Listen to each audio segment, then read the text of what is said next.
How you feeling, brother? Good, bro. I'm chilling. What's good, man? You looking good? Appreciate it, You bro. looking healthy and clean and shit? Appreciate that. Yes, sir. Yes, sir, That's been man. a goal lately, bro. I've been working on that, my self-care shit. You been working out and shit, or? Yeah, no, I've been working out since June. But Mm. just like really just being intentional, taking care of myself rather than taking care of everybody else. Can we ever do that as men? I think we can, bro. We just gonna lose a great deal of motherfuckers because their entitlement is gonna cause them to crash out once they realize they ain't getting what they used to get. But I got 7 kids, so my excuse is easy. I could just be like, I got kids. Fuck y'all, grown people. Mm-hmm. And, they just got to kind of respect that. Or not, I don't care either way, but yeah, I think we can, bro. Yeah. We ready? Did we get all that? That was some good shit. What's poppin', y'all? Y'all know what time it is. Your boy, Mr. J Hill. J Hill Podcast. Another special guest. Listen, man, we gonna keep them coming. This shit is just going crazy. Fourth quarter. Man, look at God. That's all I can say. Speaking of guys, I got Derrick Grace in the building. Appreciate you, bro. Appreciate you having me. My guy, I appreciate you for pulling up, man. I work hard for this. For people like yourself, you know what I'm saying, to be acknowledged, all that shit. I work hard for this, man. Yeah. Derrick Grace is in the building, a God who don't believe in God. Whew, a God. Bro, I believe in God. I just don't believe in, like, the mass concept of God. I think, like, we are the actual gods and, like, we possess some of the dope shit that's in the Bible. But I do believe in God, bro. I just ain't like that's a us thing, not necessarily a seeking an outside deity or entity for God per se. So when you say you believe in God, it's just us. Explain further into that. I got you, bro. So, like, I had a conversation with some folks recently, and I asked them, like, what do people typically pray for? And they was like, shelter, guidance, protection. And I just simply asked, like, well, why the fuck when we consider other people gods or ourselves gods? Because we literally provide such. I think a lot of people just have a savior complex. So it ain't nothing wrong with that, bro. Like, I'm working on my empathy, and I'm being more understanding of other humans. And I just realized, bro, like, a lot of people do need an actual God. They need some form of structure that they can abide by that helps them stay in alignment with being a good person. I don't need that. Like, I kind of don't need a book to tell me, like, thou shalt not steal or thou shalt not fuck over their mom and dad. 'Cause I just kind of know those things. But yeah, bro, it's some dope shit in the Bible. It's a lot of things in the Bible that I do agree with, but it's a lot of things I'm like, shit's preposterous. But no, I'm with you. And we can shit. I'm not scared to have this conversation because I do believe in God, right? Yeah. And spiritual and in man, right? But at the same time, I can recognize there's some bullshit in the Bible too. Bro. Let's be real. And I'm not scared to say that. It is what it is. I guess when I look at it though, and it's crazy that you say, or it's interesting that you say, like, people need like a savior, savior, right? I look at it as faith-based, right? So I don't even, I wouldn't even say I'm Christian 100% right now because I just don't know, but I'm more spiritual for sure. For sure. You know what I'm saying? I do believe that, I believe in karma for sure. Absolutely, bro. Both ways, good and bad, right? I believe in, you going to get out of something what you put in. Absolutely. Right? I believe in, if you do bad amongst people, you're going to get bad done amongst shit going to double back, for sure. Right. So, just being honest, like, I'm not here to fight your belief or nothing like that, but I do believe that, bro, it's somebody that protects me. Right. You know what I'm saying? If it's God, Muhammad, it's somebody. So, for me, bro, I feel like my version is we dibble and dab between, like, our higher and our lower self. So, like, people will make a better decision on something they was going to do and be like, look at God. And a lot of times I think that voice that you hear in your head, or that, not saying forcing my belief on you, but Go ahead, do your thing. I'm saying, like, that voice we hear in our head is our higher conscious telling us, like, what's really the right shit to do at this moment. I think a lot of times we just dibble and dabble in our lower conscience, so we look for something higher to actually guide us, when in all actuality, our gut, our intuition, and our discernment most times already tell us when something's some bullshit and we don't need to go, or we see the signs, we know we shouldn't be on this side of town this time of night. Like, we be having hella common sense, but I think a lot of people run from their common sense because they're seeking, like, they just have a belief system, bro. Like, it got to be something greater. It got to be something bigger than me. Like, I can't be that individually powerful that I can just guide myself. And, like, what people consider to be faith, I feel like it's discipline, willpower, and, like, just having the balls to will shit into fruition. So, like, I give people this. I give people this example all the time. Like, if somebody break into your house during the holiday season, you got one set of people that'll be like, the devil show is busy. But then you can have 10 people on the other side of the room that's like, well, that was God teaching you a lesson because, you're practicing gluttony at that moment because you overdoing it. You ain't have to buy all that shit. The kids ain't need all this. You overspend this, you overspend that. So for me, bro, really, it's a lot of it's just perspective. And what I realized too, bro, with religious people, like, we kind of like, bro, we just all humans trying to figure this shit out at the end of the day. For sure. And we got way more in common than we actually don't have in common. So that's why, like, I align with hella people who are religious because a lot of the shit I believe in is in the Bible or it's carried out by people who follow the Bible. So, but yeah, it's just as far as that concept, bro, I really feel like that's our higher frequency that we be speaking to. And a lot of times we just run from ourselves because we've been programmed to believe, like, it's no fucking way that you can be, like, the man behind your success. You gotta get a glory to somebody else. Like, bro, think of heart surgeons and people be like, thank God. Like, nah, bro, that motherfucker went to school for 100 years and got a degree so he can cut your chest open and figure out what the fuck going on. Alarm clocks, like, if God genuinely wakes us up, then why do we use alarm clocks? We could just holler at him at night and be like, Lord, I need to be up by 5:15.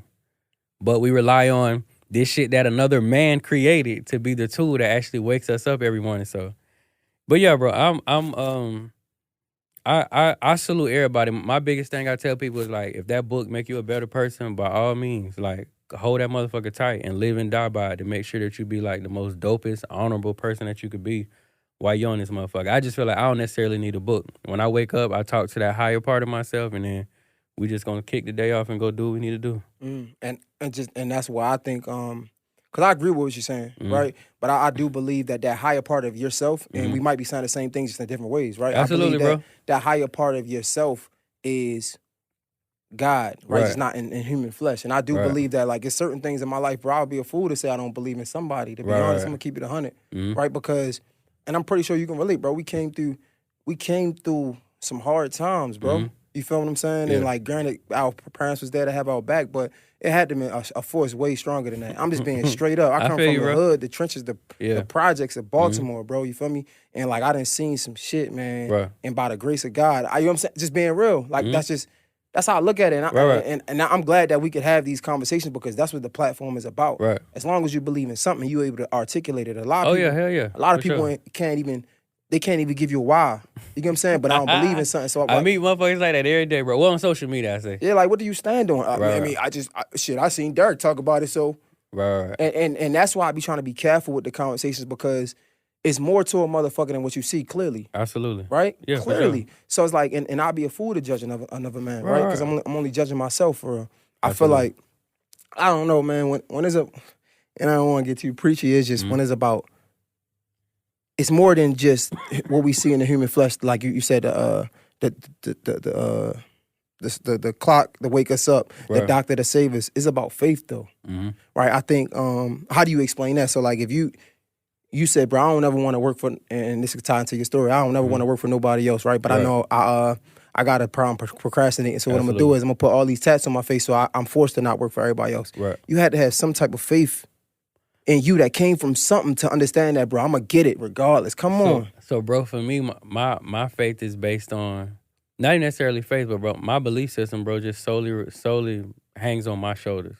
So I feel like preparation, when you prepare, you necessarily don't move with faith because you kind of like, you have a readiness for whatever comes with life. Like, I shot somebody before, right? I don't feel like God had anything to do with that. It's the fact that I trained.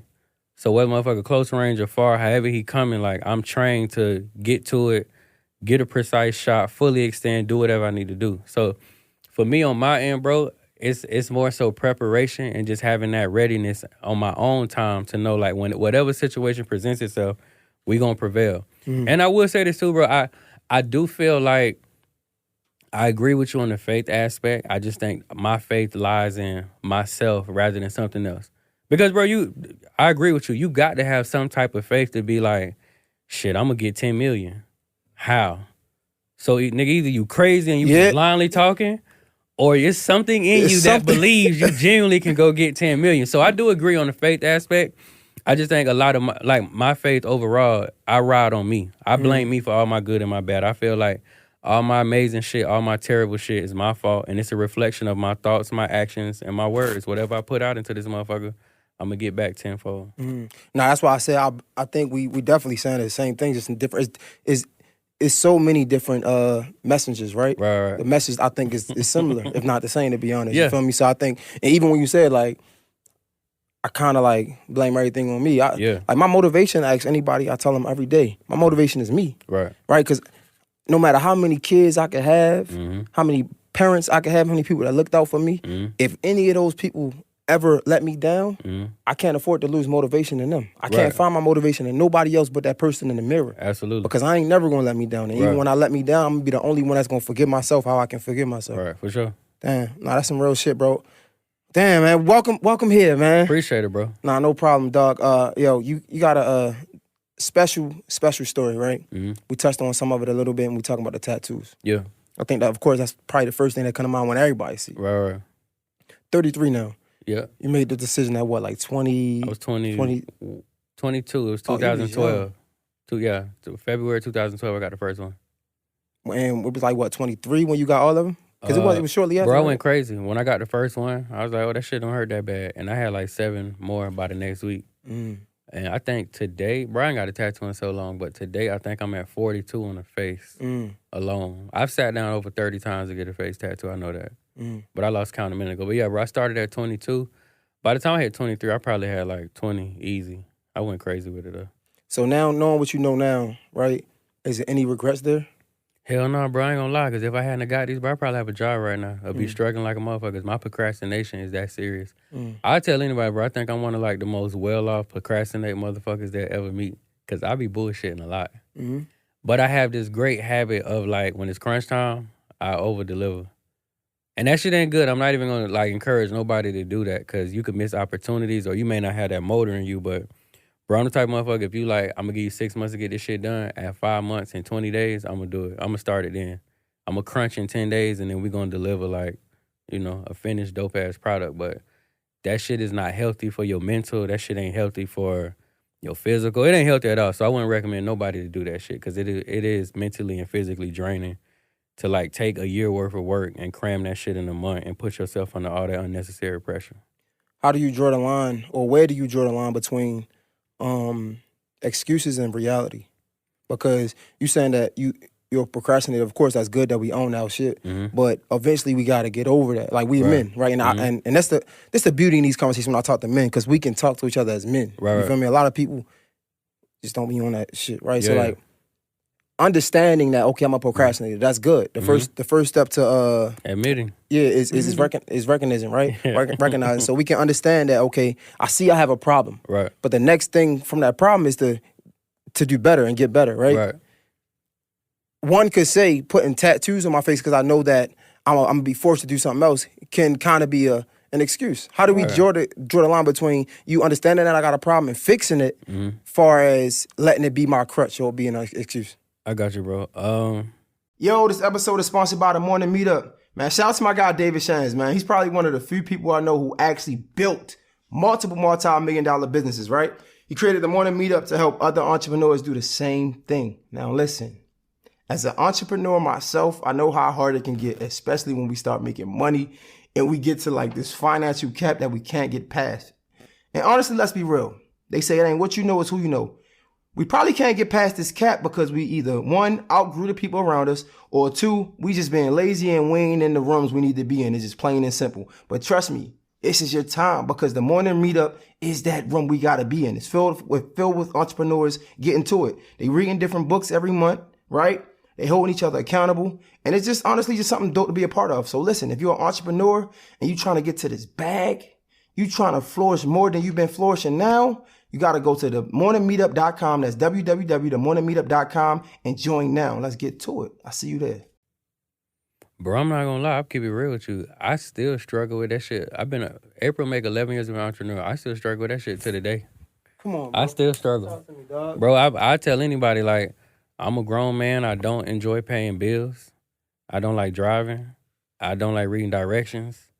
I like convenience. My life is built around convenience. So if that shit not super easy in terms of, I'm cool with hard work, but if the process of getting to the hard work is not easy or clearly laid out, I'll like dead the whole project, dead the whole everything.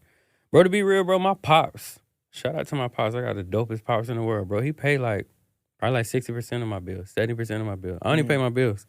Because they know, like, bro, one thing I've learned about myself is, like, when you identify your strong suits, don't fight that. Don't fight who you actually are. It's cool to work on who you are, but don't fight who you are. So when I identify what I suck at, I just brought people in that can alleviate what I'm terrible at, what they're amazing at. I'm good at making us money. I'm good at us getting guns and training. I'm good at buying a bunch of houses, buying a bunch of gold. I'm good at leading. But when it comes to, like, the dynamics of, we finna go get a stroller, put it together. No, I'm not putting a stroller together. I'll call Task Rabbit. That's the people I call. They come to the house and do that shit. I'm not the person, like, my pops hit me and were like, hey, don't forget, you got to pay taxes on all them houses. Don't forget you got to do this. So, yeah, bro, one thing I'm going to tell people and be real with, bro, is I'm a big kid at heart. I ain't never grow up. Life never, and I'm not saying that's a bad thing. I think it's an amazing thing, and I feel bad for the people who life has, like, corroded that much that they forgot to be a kid. They forgot to, like, be free. They forgot to, like, have days where they just fuck off and just live and be wild and be young. But I'm a big kid, bro. I get paper. I teach the fuck out of my children. I lead my family. But other than that, I'm not the man to call for nothing else. Like, I'm good at what I'm good at. And I'm not even trying to be good at no other shit. So, yeah, bro, I still procrastinate, to say the least. Like, just give me an example. I've always had this rule of, like, if we can't buy it 3 times, don't buy it. But recently, I've realized, like, I put way too much pressure on myself just cashing out on everything.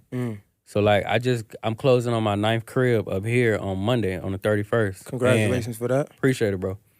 And, bro, my realtor, like, real deal hit me and was like, listen, I followed you for a while. I know who you are. Like, I know who you are, and I listen to you talk. And she's like, I know you struggle with paperwork. That ain't your style. So she's like, I'm going to bring somebody in. He'll hold your hand along the whole process. Like, bro, I am 33, but I got another motherfucker that's, like, work on, basically, he like my real estate handler. He come through and call the tax people. He called the insurance. I'm just not good with that shit, bro. I'm not good with those things. So I don't think it's necessarily procrastination no more. I'm just willing to admit, like, don't hand me no paperwork. Or you willing to accept what you're not good at. I'm not good at that. And I don't even care to be good at that. That's one part of my life that I don't want to conquer and don't want to tackle. Like, let somebody else use 10,000 hours of their whole entire existence collectively to do paperwork. I don't want to do that. I want to have fun. I want to smoke weed. I want to play with my kids. I want to run around the backyard. I want to shoot guns and talk shit and hang out. That's what I want to do. I think there's a lot to learn in that, right? As much as we can disagree, but I think it's the important part of it is I was able to accept what I was good at and spend more time trying to get better at that instead of wasting time, or not even wasting time, instead of taking time away from what I'm good at to put into something that I'm not good at. Exactly, bro. Like, I serve my family best by doing what I do. I'm going to get us a big old bag of money on the internet. I'm going to market. I'm going to make sure everybody become a household name. I'm going to brand my children, brand my family. And, like, yeah, I'm going to take us to the promised land. Now, the paperwork, once we get to the promised land, don't hand me that shit because I don't want to read it and I ain't signing nothing. Okay. Trying to digest it, right? Because, like, again, we go from this line, this thin line of, you know, where do we draw the line from making excuses to reality? Right? And you're saying, like, bro, basically ain't no excuse. I know I'm not good at it. Fuck it. I'm not about to spend no time on it. Yeah, it is what it is. The reality is I don't like spending, like, I'm only going to get this shot once. I don't like spending my time doing shit that I don't like doing. If I don't genuinely like doing something, don't task it to me because I'm not going to do it. How do we grow in that mindset, right? How do we grow in so many aspects of life when we're dealing with other people? Because if I'm just me, I could live like that forever. Right. But the moment I add a child, the moment I add a woman, the moment I add colleagues, right now I can't just be in my own head. How do we grow in that sense of being a father, of being a husband, of being a boss, of being a coworker? You know what I'm saying? How do we grow in those places with that mindset? So, bro, I'm not gonna lie, with that mindset, I think you have to create a value list, right? You have to decide, like, who in your circle is worthy of you actually working on yourself or adhering to their standards.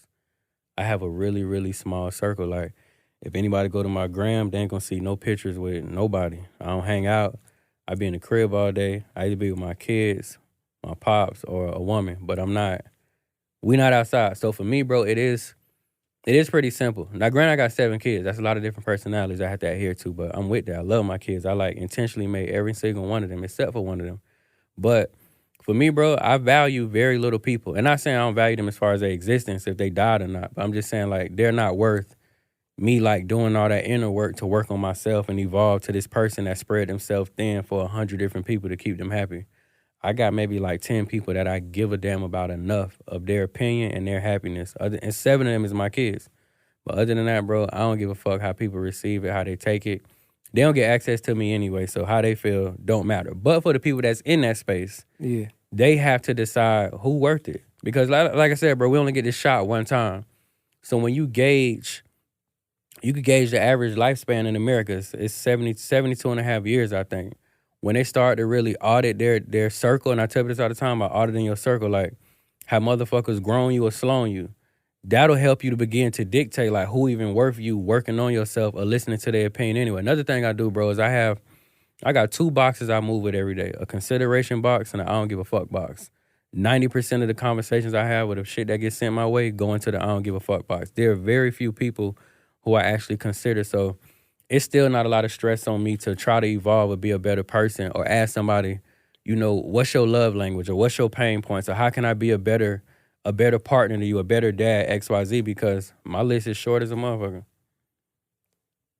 Damn, man, I think it's like I can learn so much from it, just being honest.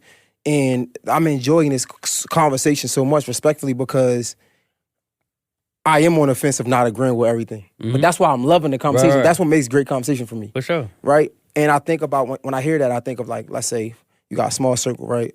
So you really don't care too much about too many people, right? But the people that you do care about. And that could be all of us, right? But then you have those one-off situations like, for example, Kanye West.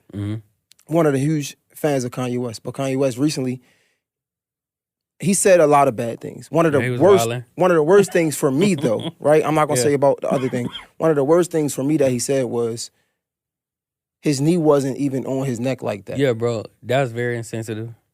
It's certain shit you don't... Bro, but when you don't care... Come talk. It's certain shit you don't speak on. But when you don't care about people, why would I care not to speak on it? So, bro, that's why I feel like somebody... First off, bro, so I'm gonna start from the top. I did practice empathy while watching him, bro. I think he's troubled internally. And he need like somebody to like fuck business and imagery and PR. That nigga need a different type of hug, bro. Because the time he was on that whole interview, like he came in on bullshit. Like the nigga just looked like he came there for the smoke. Can't like fuck it up. I wanna come kick some fucking doors in. But so I feel like on the empathy side, bro, that man need help that YouTube can't give him. Doing an interview with nobody else can give him. But number 2, bro, for him, he's seeking acceptance. He has to care. Because in the structure that we in, if you say certain shit, then you don't get accepted. Like, I ain't gonna lie, bro, if a nigga really up $5 billion, bro, I couldn't imagine me even like mustering the energy to go to travel somewhere to be on bullshit. So, bro, yeah, it to me, bro, that interview clearly showed like it's something internally wrong with him, bro. It gotta be, and I get it. Like, it may be his kids. That's a sensitive thing. A motherfucker kill you by their kids. But yeah, bro, in his case, he has to care because he's looking for acceptance into certain rooms. Now, like, I hear that shit he be talking about independent and ownership, but bro, if that was really the case, you would just hold your nuts on these niggas and keep doing what you've been doing. You ain't gonna go on a world tour to complain about how niggas don't fuck with you. But isn't that, I mean, clearly that's not giving a fuck about your people or other people, right? He's saying all type of anti-Semitic verbiage, right? He's saying, most importantly to me, right, so much shit about his community, us, African-American, black people, us, right? Slavery was a choice. All this like, bro, you know this bullshit. Some of the most head scratching shit. He kept referencing the labels and how they ran by the Jews and this and that, and how they basically poisoning the culture. But then the nigga kept saying how he want to work with Future, and he want to work with this artist. And I'm just sitting, I'm like, bro, what? Ain't these the same niggas that poison? I'm like, you know what, bro, I ain't gonna lie, I had to cut this shit out. I ain't even watch out, just like, bro done smoked some shit or took something before he got on. I mean, it's Drink Champ, so he drunk as a motherfucker. Who knows? But bro wilding right now. I only say that to say, though, he clearly, it can be perceived as he don't care. Mm-hmm. I feel like in those situations, not that he clearly cares, but you should care, right? I'm on a level of, we talking about influence. I have such a big influence that I should care about the world, right? Yeah. And when I hear you say this, right, come on, like, let's be real. I'm not reaching out to you if you're not somebody of substance, right? So I see your value, right? I admire your value and I respect your value, right? So when I hear you say, like, I only care about this small circle of people, I'm thinking, what about the people that care about you? What about the people that you're in face every single day? I got you, bro, and I get exactly what you're saying. But this is the thing for me. I'm not seeking validation, acceptance, and I actually bask in my isolation. I genuinely feel like I really have no business being around most people or in most environments anyway, because I understand like the value that I carry and my energy. And I do, bro, I ain't gonna lie, like most days, bro, just scrolling my timeline like on some human shit, I really be feeling like I was dropped in the wrong place. Like, I ain't supposed to be here. Y'all niggas is shooting up daycares. Y'all niggas be fighting about McDonald's cups. Like, it's a lot of wild shit going on where I just be like, bro, where the fuck am I? So for me, bro, I ain't gonna lie. I thoroughly enjoy my isolation. And I'm not looking to be validated or accepted. So for me, I'm able to speak freely because I'm being true to me. And at the end of the day, that's my top priority. How anybody receive it after that, that's their business. And they're entitled to feel how they want to feel. And I'm totally okay with if a motherfucker was like tomorrow, like, bro, we gonna all unfollow this nigga. Because I seek accept. Like, I look for my children to brag about me and say they proud. I don't really look for adults. Like, my mama proud, my daddy proud, my 3 brothers proud, my children proud. I'm 33. Shit, I did my thing. Like, if you ask me at 33, bro, I got an A+ with the life shit. So I've kind of reached a level of completion where it's just like, bro, take it or leave it. But I do understand being influential and the responsibility. Some things are not meant to be publicly stated. Like, bro, I say wild shit all the time. Like, if niggas think I be wild on the internet, if they heard the conversations I have in private, they'll really be like, But I do. So let me say this, bro, because what you're saying just hit me. I care about people's feelings from an empathetic standpoint, but I do not care if they fuck with me because I don't care to be fucked with anyway. I be in my house on my solo shit, hiding out anyway. But I am considerate of people's feelings. That's why, like, sometimes I may type some shit out and delete it. Or I may be like, damn, the way that's going to be received ain't going to be a positive way. And I don't even want niggas to think I'm that much of an asshole. We all have our moments, but I would say this, bro, I care about the children. I don't too much care about the grown people, but I love the fuck out of their children, which is why I go so hard with mines and share it so, you know, people could pick that game up and put the same things, instill the same things into their children if they wish to. I think I'm the same way when it comes to the children, right? Yeah. Because I think that's why I don't even want to say careful, because I'm unapologetically me too. Sometimes it don't work for me, but when it does work for me, it's 10 times tenfold, right? I feel like, but the people, I mean, the children, I think I try to do a good job at like the messages that I give off, because these are the only people that's really well, you got some adults that just don't know better, but most of the times the children are the ones that's easily influenced. They hear what we see, they hear what we say, they look at what we do, and they try to mimic it. Absolutely. You get what I'm saying? And I think that's why a lot of the conversations that be had just be trash. Right. You know what I'm saying? It's not to talk down on nobody, but it just be like, bro, it's kids out there who watching this who want to follow your footsteps. Right. I was one of them. Right. Until I learned. Mm-hmm. So yeah. And I want to say this too, bro. When it comes to the care part, I'm currently evolving with that, and I'm working on that, because I just don't practice empathy at all. But I have been practicing it lately, which makes me way more mindful of how I treat people. I'm still gonna judge. I'm judging motherfuckers the day I die. But I'm not as quick to judge or to write people off.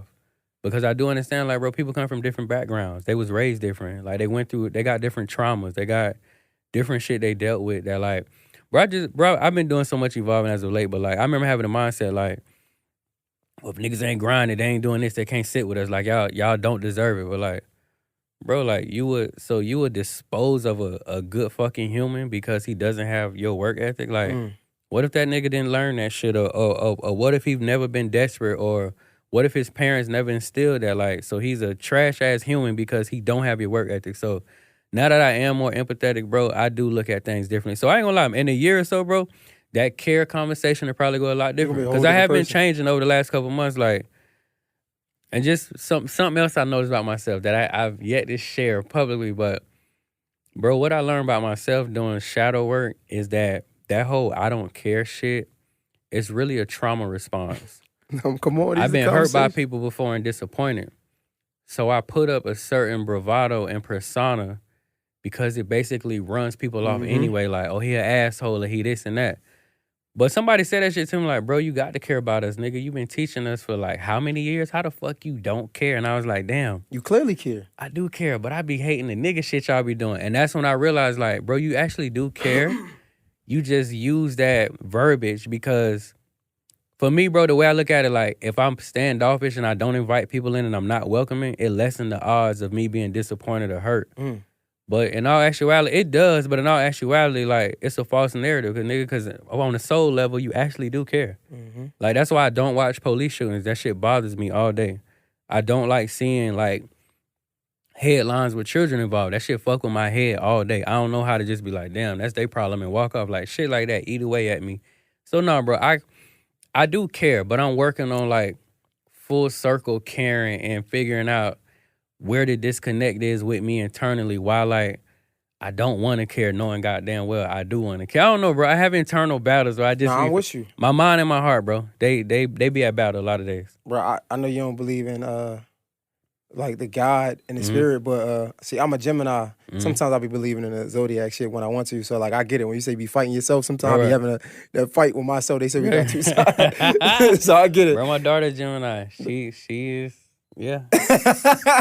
Derrick will wake up like, hey, y'all. Then Derrick will wake up like, don't come to my fucking room. Like, oh, everybody get out.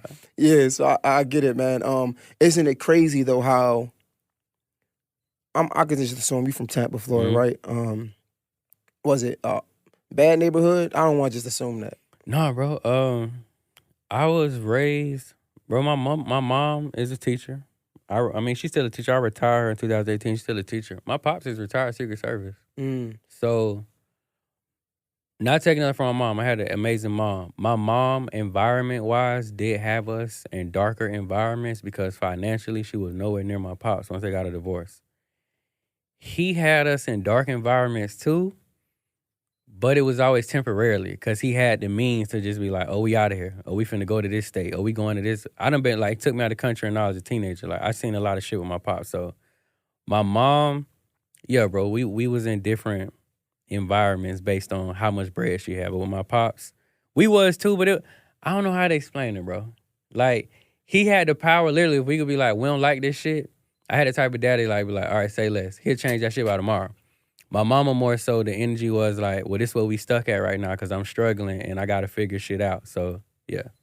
Okay, but you black at the end of the day. So for sure. We come from dark places just in history. Yeah, right? for sure.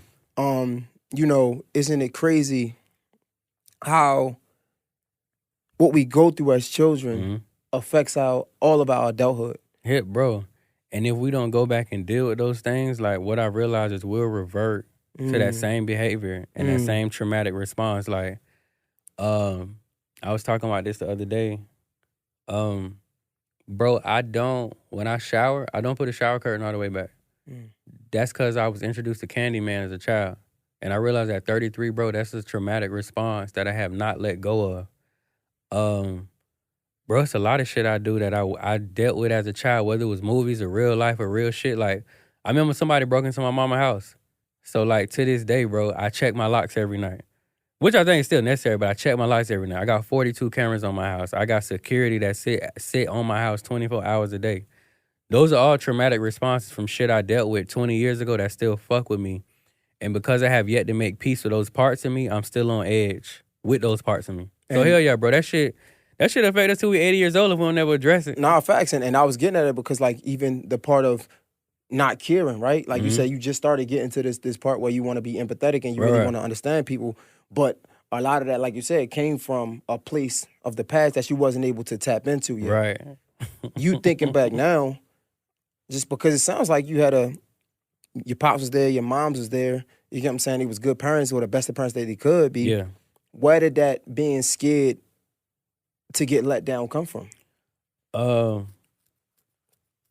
a lot of that stemmed from my mom.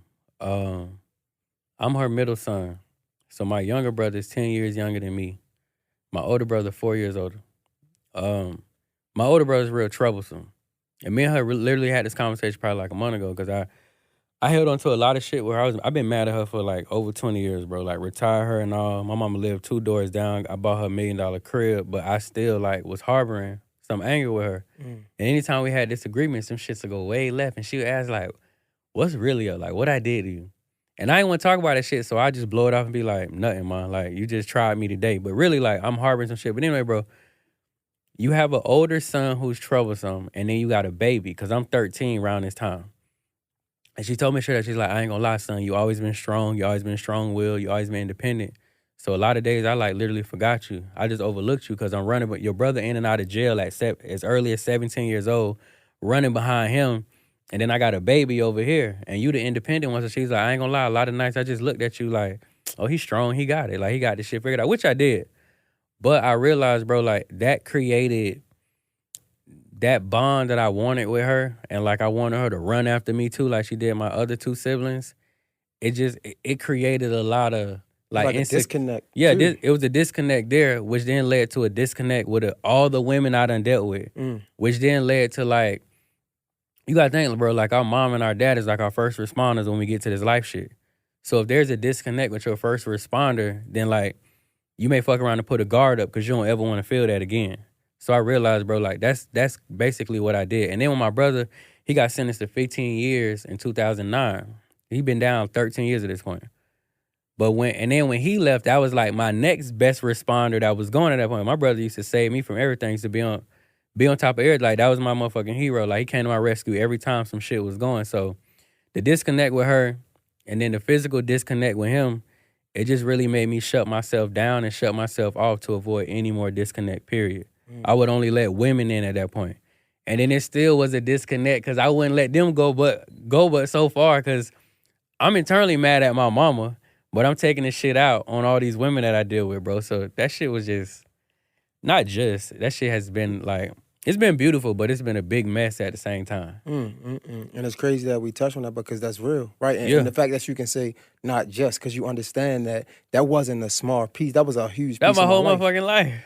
Yeah, bro, I got 7 kids, 4 baby mamas. Like, when I came to the realization, bro, I had to, and shout out to the people who have helped me, like, understand the deeper parts of life on a soul level, the inner parts. But yeah, bro, I had to like call all my baby mamas and apologize and like have a sit down convo with all of them to be like, hey, not that they was perfect, but like, hey, it was a lot of shit that you was dealing with that you ain't even know like wasn't your fault. You met a nigga that had like demons, but he just ain't share those demons, and he took that shit out on you.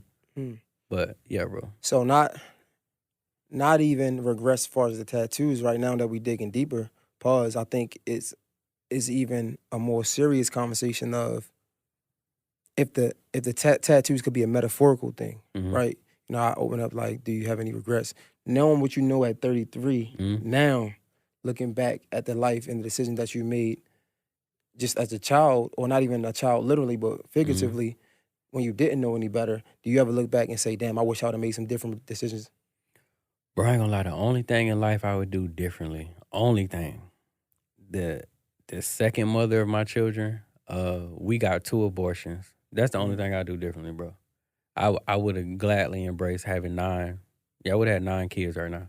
But other than that, bro, all that shit, I'll do the same. I'll do it the same and I'll take it on the chin. And I ain't gonna lie, bro, I'm grateful, like, my shit coming full circle at 33. A lot of people don't get it till they 50, 60, or don't get the shit at all. But I am grateful that I get it now, and I'm like undoing a lot of that hurt, a lot of that trauma from younger days, so I can just be like a more free and like living and like receptive human. But no, bro, I wouldn't change much. That'd probably be it. Yeah, I know not to do the audience a disservice, but sometimes the conversation is way more than what people see. This guy's lit. He does a lot of gold. He's getting a lot of money. He's rich. He has homeschool with his kids. He it's a lot that he got going on. But this conversation is way more important than that right now. Bro, ain't gonna lie, bro. And there ain't nothing wrong with that, bro. That's what I'm at in life. Like people, like motherfuckers literally here and there is like, damn, bro, we miss you saying click the link in the bio. And I was like, bro, I ain't gonna lie, I'm on some like human shit these days. I don't really care about the money. I don't care about none of that. I want to get this disclaimer too. To anybody that's been seeing my content lately, I want to be honest and say like, I'm able to give y'all those reflections because I did get a bunch of money. So don't let me doing that sway y'all from getting y'all paper and staying on y'all mission and taking care of y'all families, because that shit sound good, but it sound good because I already won.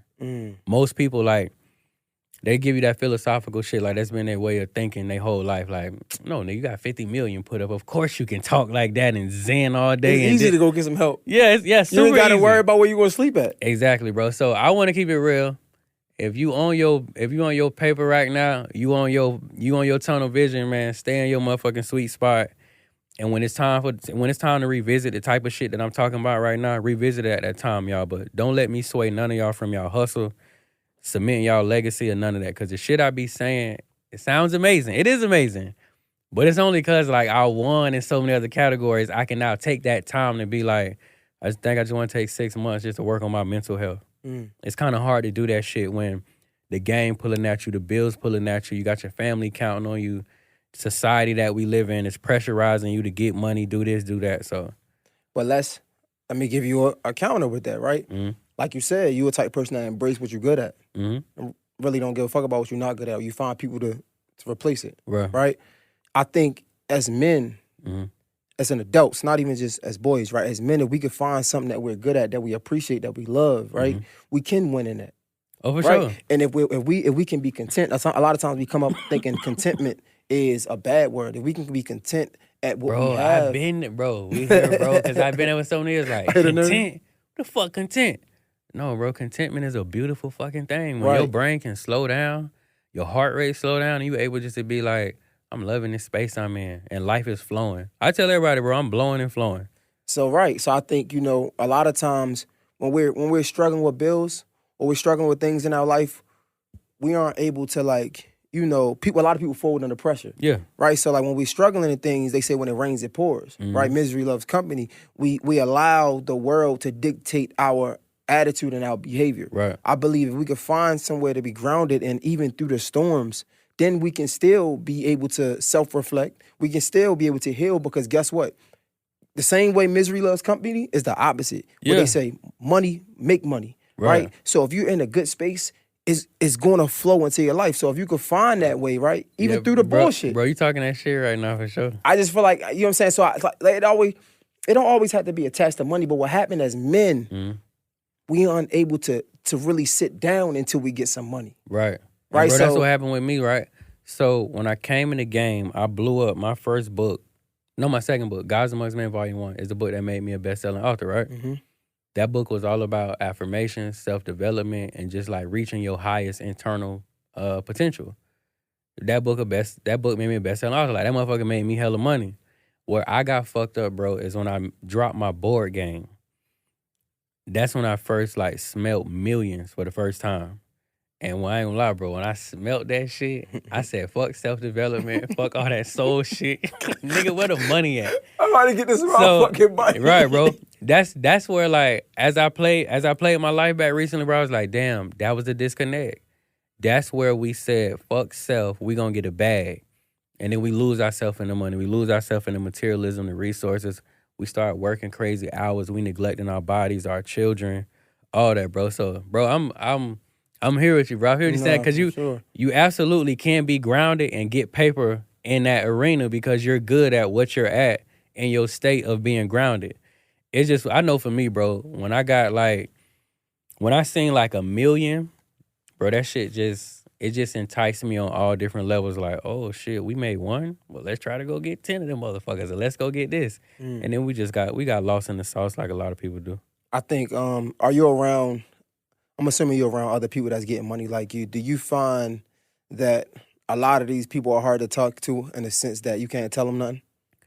Bro, I ain't gonna lie. I'm not around nobody else that get money like me. For real? Nah, bro. The closest, me and Nip had a relationship. I talked to Banner. all the time. I talk to Wall Street Trapper probably like once a month.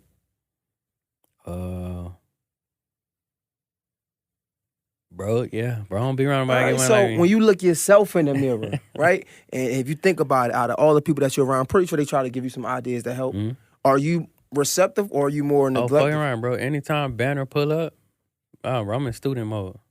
Anytime. And it's certain shit that he had me helping with in the marketing, learning. That's somebody with money, though. I'm talking like your everyday peers. Like you said, you're not around people with money like that. Well, okay, so my everyday peers? Mm-hmm. Oh, yeah, bro. Anytime my pop says something, I listen. He's still like, in the terms of money and finance and success, like I've lapsed my entire family, but hell no, my daddy talk, I'm listening. Bro, even my mama talk. She sprinkle religion in her shit, so I close my ears sometimes, but I listen too, bro. I have certain women in my life, or that have been in my life. Like, I'm not gonna say of all the mothers of my children, only one, but Chelsea, when she talk, I absolutely listen. I ain't gonna lie, bro. I gauge people by their value and their wisdom. So, like, people that got results or people that really can, like, articulate and make logical sense. Bro, I ain't gonna lie, bro. You done said some shit twice that I done listened to. Because there ain't a lot of people who can actually object with me and I can, like, actually hear them. Most people, I be like, it isn't here. What the fuck you talking about, bro? But you done said two things so far, bro, that already made me be like, wait, okay, bro, making some sense. I appreciate it. So, no, bro. Hell yeah, I listen. For sure. Now, I was just curious because, like, even think about the Kanye West thing I was telling somebody, I feel like you can almost hear the arrogance in his voice even when he says, I'm a billionaire. Like, boy, you don't got no money. And it's like, I honestly see that because I ain't there yet. And I'm cool and I could be in this space because I'm all right with that. But I say that to say a lot of my friends that get money act like the same way when I'm trying to tell them things man, like. Character don't buy money. Nigga could be lame with money. Nigga could be a bozo, all that, bro. Yeah, bro, he did. I can't remember who bro was talking to, but he was just like, I'm a billionaire, so you should shut up and listen to me. And I'm just like. But a lot of niggas with money act like that, bro. They might not be as that blatant. Yeah. But a lot of their body movements and gestures be on that type of time for you. You be like, you trying to tell them something, they be like. Bro, I ain't gonna lie, I've been accused of that, but I had to explain to that person, like, no, I'm not disregarding what you're saying based on dollar amount. I'm disregarding it based on experience and wisdom. You throwing, like, I hear your opinion, but do you have anything to back up your conversation? And niggas just be fat mouthing sometimes saying anything, but if you pull that card to be like, well, cool, if you a master teacher at that, hold my hand and show me the way. Oh, I ain't say all that. I was just, okay then. Well, take your ass on somewhere. A lot of niggas probably can't show you the way because they don't got the money you got. Right. Well, no, bro, like, people that have came to me, we typically don't have money conversations. Okay. Because I'm like the head honcho when it comes to the finances. So it'd be other shit. But you're right, bro. Like, I've that too is something I'm working on. Like, just hearing people out. Okay, like, I give an example. One of the mothers of my children was like, you don't need to just be a money dad. And then I'm like, whew. I ain't like, my honest response, like, in my mind, I'm like, bitch, I'm not a money dad. You know, I'm known for what I teach, what I taught our children. So in that moment, bro, rather than asking her, like, well, what you mean? Further explain. I took offense because the money dad shit triggered me. And then I just removed her whole voice at that moment and shut her completely down. And then but in retrospect, bro, we had better conversations because I'll ask now, like, well, what you mean? Before I take offense or try to defend, it's like, what you mean? And then when she break it down, I'm like, oh, okay, shit. I took that shit the totally wrong way. I was about to cuss your ass out. But and that's why I say, bro, being empathetic, like, some people don't articulate as direct as I do. So her headline may be, don't be the money dad, but when she get to the meat of it, she means something else. But I'll bite your motherfucking head off the ribs. I'm like, money dad. Bitch, you better put some respect on my name. Now, you know I'm known for teaching because of what I taught our kids. Like, I'm the one taught them that shit. But, no, bro, I agree. But, like, how Kanye do, I ain't never had them type of issues. Like, I'm cool with pulling up a seat and listening for sure. No, I think it's great that we can have this conversation. And I'm so appreciative that I was able to get you at this point in your life. Yeah. Because the conversation is so much more better than what you bring to the... Like, we can talk about your gold all day. You know what I'm saying? Let me not say that because I don't want to seem like I'm downgrading somebody else's conversation. But I just feel like for me, these are the conversations, the growth, right, that hit home for me. No, bro, for me too, because, bro, I mean, it's the internet, bro. Everybody getting money. Everybody, like, nigga, when you not recording no more, like, do you like yourself? Are your kids, do your kids brag about you? Can your old lady, can she brag? Is she proud? Like, that's the shit I hang my hat on like, nigga, who are you when that iPhone down?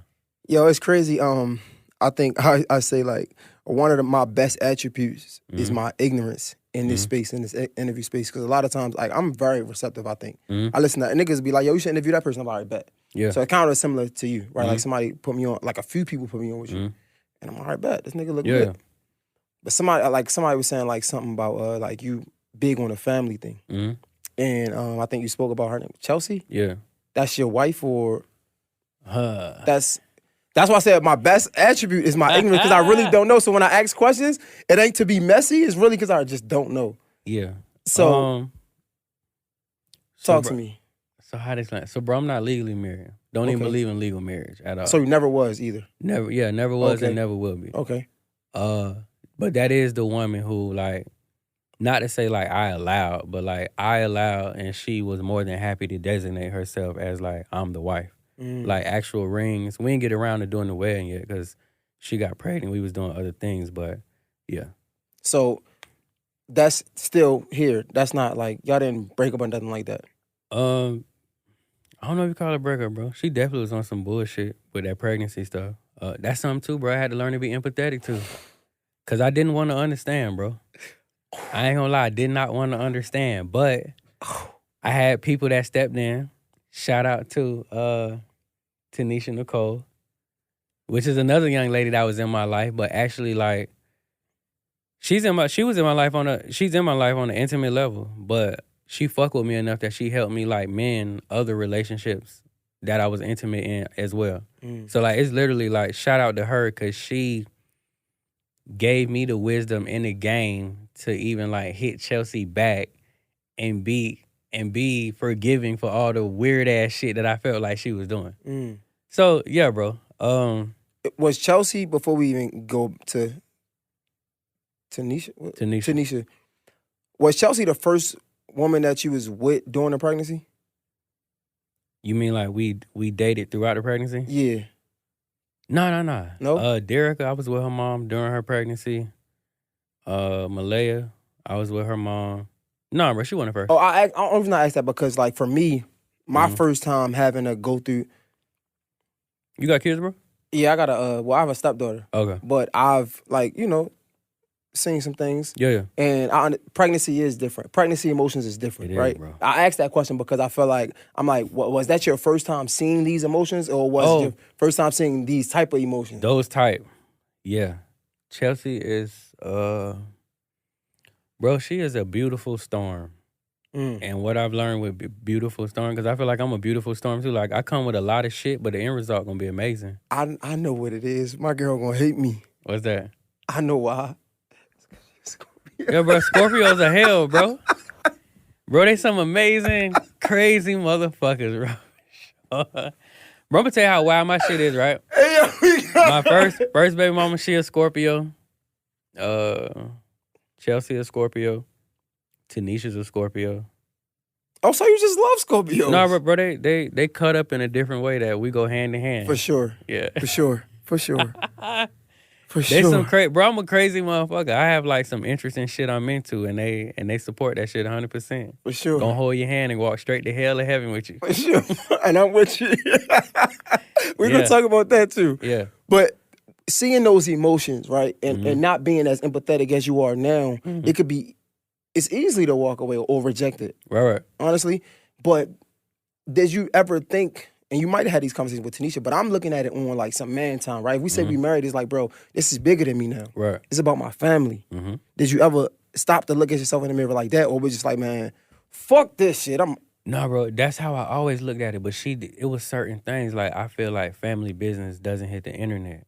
Especially if you know, like, you tied to a man who is influential. So it's very important that we protect our name and our image at all times. It's just certain shit we don't let spill out, because that could affect the family. That could affect the paper. And you have to remember, like, we got these big-ass houses and be on jets and do all this cool shit we do because I know how to get paper on the internet. So for me, bro, when she crossed that line, that's when I like fully stepped back. I never shot back, but I just fully stepped back and was like, all right, this some like betrayal rat mob killer nigga shit. And I was just like, yeah. So this is why I'm going to step out of the mix altogether because I'm taking this real personal. Because I just don't play with my, bro. Like, it took me 11 years to get to where I'm at. I don't play with my last name. It took me years and years of content and research and videos and courses and books and curriculums and classes and all that shit to get to where I'm at. So anybody that's going against that, like, yeah, you essentially become an enemy at that point. And I look at it on some mad shit, though. We only got two things in this world, you know what I'm saying? Our name and our word. You feel me? And that's a part of it. So I get it. But I'm looking at us, right? Forget the woman at this moment, like man to man. Did you ever look at it or think, or even now, like, bro, it's something that I did to cause these things? No, for sure, bro. I definitely did, but I still was so disappointed and hurt about how she acted that I still, like, justified me letting her go, in a sense. Like, because, bro, it was signs, like, she came to me before she left and started doing all the wild shit and was like, let's work it out, yada, yada, yada. But once you make me mad enough, like... Yeah, it's done. Yeah, it's done. Like, I don't negotiate with terrorists. I shut the fuck down and be like, nah, I ain't got shit to say. So, I ain't gonna lie, bro, for like 3 months of her pregnancy, we ain't speak. She would call, text. I ignore all that shit. And I told her, like, you know, you only allowed to text me. Don't call my phone. I ain't talking. Don't FaceTime me, yada, yada. And then, like, literally, sat down with Tanisha. We had a conversation. She really, like, helped me see it from a different perspective. Picked up the phone literally 24 hours later, and shit was a breeze after that. What did she say to help you see it? Taking my accountability, bro, that I helped create this monster. And that just because, like, I'm over something that I did to somebody doesn't mean that they're over it. And I just got to respect that people grieve and let go of shit differently. They release traumas differently. So for me, bro, I was looking at Chelsea like, damn, sis, that shit was a year ago. Like, you wildin', bro. Like, you said you was over it. But just because somebody verbally say they over something don't mean internally they are. Or they don't even know how to recognize when they are, to be honest. Right, they think bro. they are. But like shit, we are grown adults. We still had to deal with things that we learned or things that hurt us years ago. Yeah. Right? Now, bro, she be talking different. We was talking yesterday. She's like, you know, I know how to regulate my emotions now, so I don't lash out. She's like, I still may feel a way, but I know healthier ways to handle shit. And I was just like, okay, cool. That's her acknowledging that was a big deal. Because before she just like, oh, no, I'm good. I'm over it. It happened. Like, no, bro, you still mad. Can I ask you this? Do you think y'all being so close was almost the detriment as well? Because sometimes they say they love you for what they hate you for, right? Bro, I agree, right? Because, like I said, we have a lot of fun. And that fun turned into resentment, hatred. Like this, it's like, bro, we was just doing this together now. Right. When I say I understand, we're going to have a conversation. Can we talk? So look, check this out, right? I give you the real spill. When I got with Chelsea, I had another kid on the way. And I moved as if I didn't have another kid on the way. Like, my baby mama then hit her in the DM like, oh, I'm pregnant by him. And I was like, I blew this shot like, man, she just on some bullshit. Like, don't pay that shit no attention. The shit come out eventually like, nigga, that's your kid. Like, you got another kid on the way. Which I knew. I just ain't feel like addressing it with Chelsea. Like, I don't even know how I was thinking, like, that's my problem. Like, no, bro, y'all in a full relationship, nigga. That's y'all problem now. But anyway, the shit finally come out, right? Yeah, nigga shit for sure. The shit, and it's in the beginning, like, because people favorite line like, did you cheat? I'm like, nah, bro, we cheat together. We don't have that type of problems. If we seen something we like, I'm not a talker. She gonna bag a motherfucker. And she's very attractive. Like, she have a way with women. She would bag them, bring them, and then we do our thing. So cheating was never a thing. This baby was created before me and her even got together. But anyway, bro, I held on to, like, that lie or not addressing it for over a year. Finally come out. And then, like, took a whole nother year and she like, I'm over it. But I could tell, bro, like, that after a while, like, it was just certain triggers, bro. Like, we'll go wild, like, we'll have us a threesome orgy. We cut up. And then, like, she'll just be in a weird space afterwards. And I'm like, what's up? Nothing. But I'm realizing, like, triggers are so random, bro. Like, seeing me fuck another woman, even though she enjoys it, it's triggering. Because, you know, babies come from sex. So, bro, I'm thinking like, well, we, you know, drugs in the air, we having a ball. This shit is amazing. But, bro, she would just get triggered by, like, anything that was sex or baby related. And at that point, bro, I understand. I'm like, you wild. Like, if you over it, be over it. Like, I'm really looking at her like, if you said you over it, you you bullshit now because you supposed to let shit go and not talk about it no more. But I realize now, like, that ain't how shit work. That's not how people deal with trauma. And shit that real, niggas can't just put it in their back pocket and be like, it's over. Like, no, that's just the process. And it's crazy that you say that because I can kind of relate, right? Mm-hmm. Like, not with a kid thing, but, you know, we talk about it, so I can say it. Me and my girl tried the threesome thing, you know what I'm saying? And I think that probably was like the biggest detriment to our relationship because it unfolded so many other things. Right? Because we both wasn't ready in a sense of just mentally, right? We wanted to be there in the flesh. And sure, I know some people probably think it's some bullshit, but like, look, get it how you can get it. You feel me? So like, I think a part of her wanted to please me. Right. A part of me it was an ego thing because it's like, now I don't have to cheat. Because I remember as a man, I grew up thinking that, you know, bro, like, cheating is the biggest problem to my relationship. That's what I thought. If I don't have to, if I can be faithful to a chick, then I'm gonna have the best relationship. But there's so many other problems outside of just infidelity, right? So I'm thinking, in my mind, I'm like, you know what? I feel you, bro. I don't have to cheat. We can get bitches together, right? That's what I'm thinking. So I'm like, shit, now I'm probably scouting chicks because I don't know no better.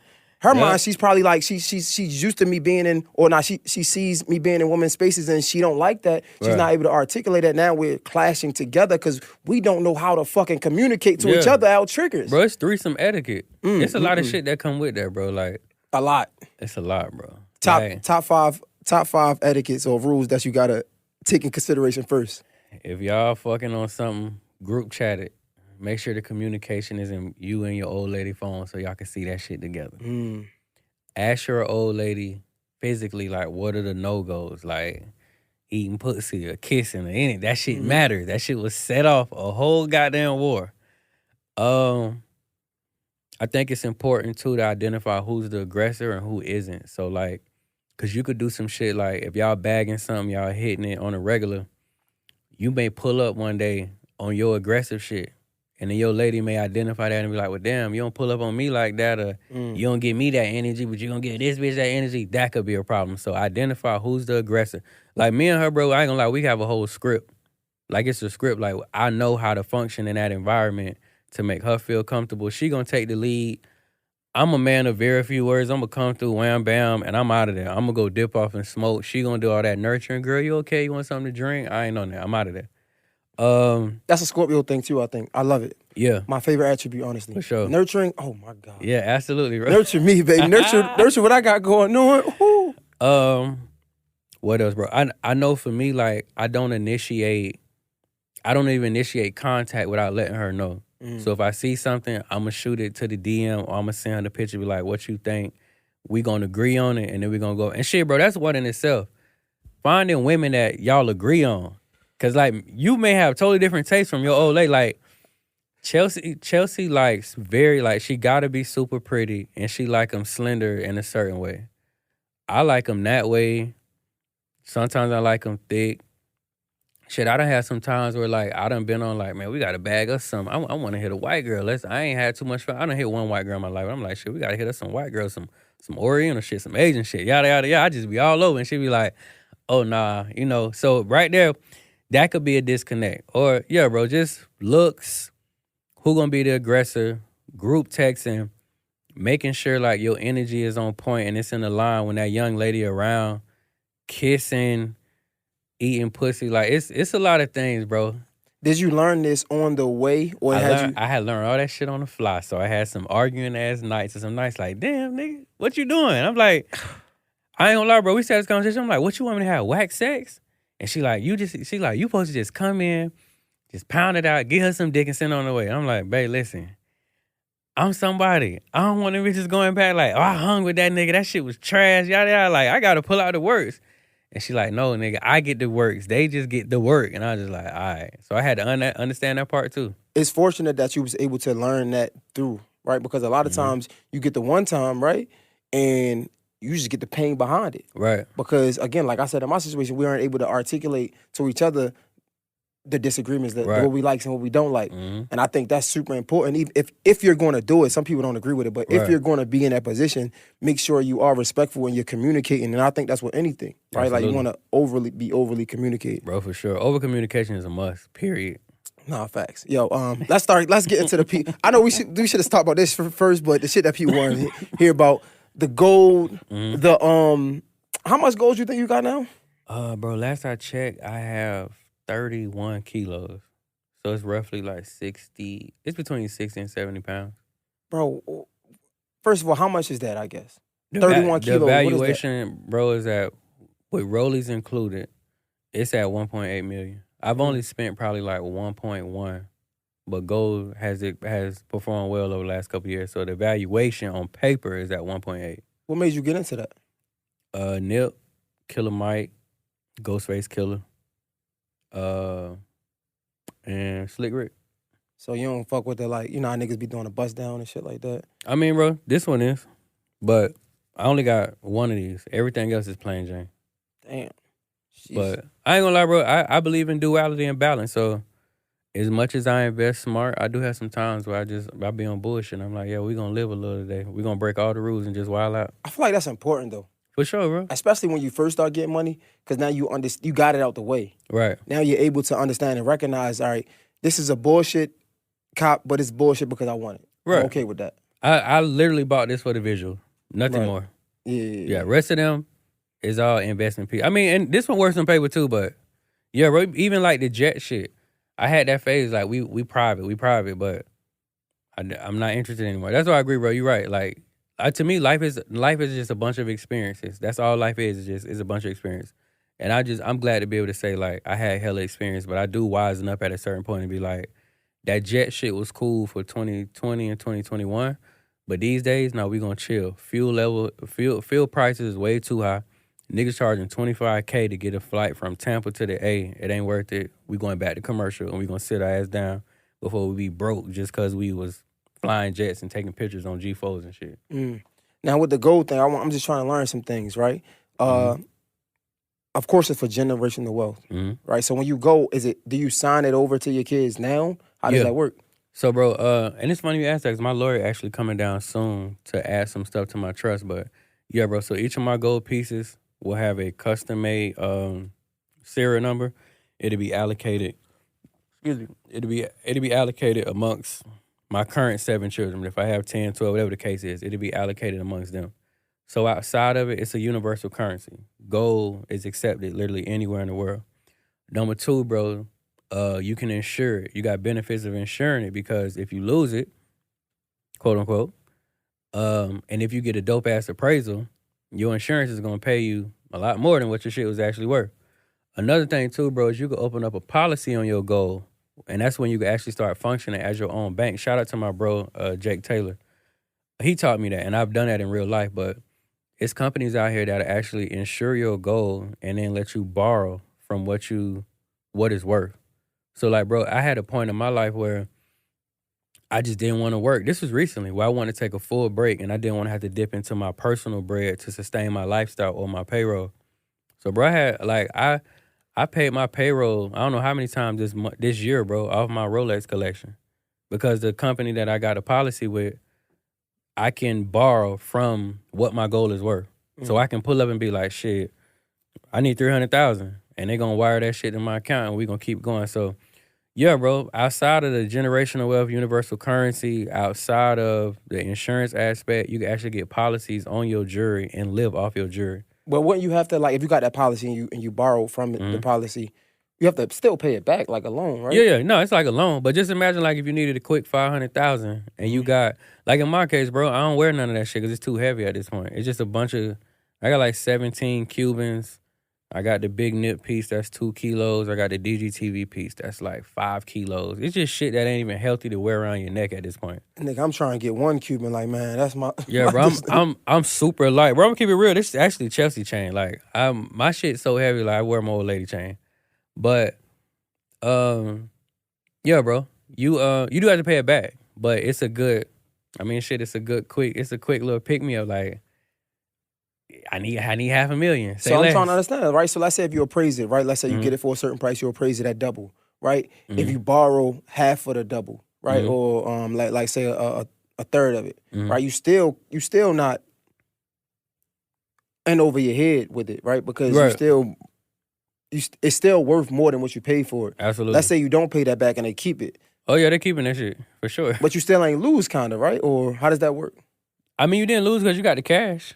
Especially if you got a plan with the cash, then yeah, you won because you gonna flip the cash and probably go buy back the same shit at a better rate. Like me, I got a dope relationship. Shout out my jeweler, Golden Diamonds of Tampa, Neil. But yeah, bro, me and him that's like my brother. We got a beautiful relationship. So yeah, I'm sure in like my case for sure that would work out. But that also depends on if you got a plan with the money. Now, if you borrow $500,000 on your jewelry and fuck it off, then shit, you squandered the $500,000 and you ain't getting that jewelry back if you can't make that payment.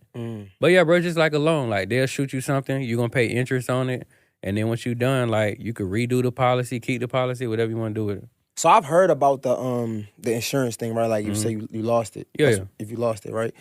But you can't be seen with that shit. Like, how does that work? So we probably shouldn't be talking about this shit. I've watched several entertainers, right? And I could be completely wrong. But I feel like I don't even want to say bro name because he's no longer here. I wouldn't even want to bring up his name unless it was something beautiful. And this ain't a bad thing anyway, but I remember a headline coming out that bro left his car unlocked, nigga stole like $500,000 in jewelry. But I also remember shortly after that, bro came out with a whole new set of blue fucking jewelry. Like, this is a rapper that wore a lot of blue jewelry. And shout out to bro, he's an amazing family man, father, all that. But yeah, bro, I don't think they are re-seen with it. I think they flip, they hit, and then they go get like they re-up on new jewelry, keep the extra bread, put it in your pocket, and go on about your life. But that's I know, bro. If I did it, that's how that would be handled. So what would you do with the old jewelry? Because you can't sell it at that point, right? Yeah, bro. Bro, that shit'll go back in my safe. It's gonna be in my trust. That's gonna be for my kids to play with. And the way I look at it is if I'm dead, which is when they get access to the trust, I don't give a fuck what the insurance company find out then. Like, nigga, I'm dead. What you gonna go to my son and be like, give me that Nipsey piece? Nah. Okay. Or charge me with fraud once I'm dead or something? Like, nah, I'm gone. Okay. Damn. That's crazy, bro. But yeah, and then, bro, you gotta think in my world, like, I got a bunch of Cubans. Nigga ain't gonna be able to tell that them the same Cubans. Now, I ain't gonna lie, if I pop back out with Nip, yeah. Or I could just be like, shit, I went back to Neil and Neil made me a brand new Nip. So it can be done for sure, bro. I ain't telling nobody to go risk their freedom or any of that. Y'all be good, y'all be safe. But I'm just saying, I've seen entertainers do that shit. Absolutely think like a lot of them full of shit. And then I ain't mad at them. Like, insurance companies been fucking us. You know, just a little payback. They got it. So I think the saying was our country was built off of violence and entrepreneurship. Yeah. So now we see this is probably one of the biggest things that a lot of people see, you teaching your kids how to shoot the guns. Mm-hmm. At what point of time when you was like, bro, I need to teach my kids how to protect themselves? I shot somebody in front of Derrick. I shot 2 people in front of Derrick. And at that point, I was going to teach him anyway, but it just sped up the process of being like, I knew her curiosity was going to be on a level it had never been. What happened? What birthday was that? It was on my birthday, bro. That was my 25th or 26th. But I went to go pick up a young lady who was the mother of 3 of my beautiful children. Shout out to my children and her. And bro, her family having a disagreement. I pull up at the wrong time, wrong place. I get pulled into the disagreement. And the next thing I know, I shot her mom and her brother. I gotta say this all the time. I did not intend to shoot her mama. Her mama did what a mom would do. And when I drew down on her son, she jumped in the way. And she ended up getting shot. Because I definitely was trying to kill her son. Well, I wasn't trying to kill him, but I definitely want to shoot him. But yeah, so yeah, bro, Derrick happened to be with me that night.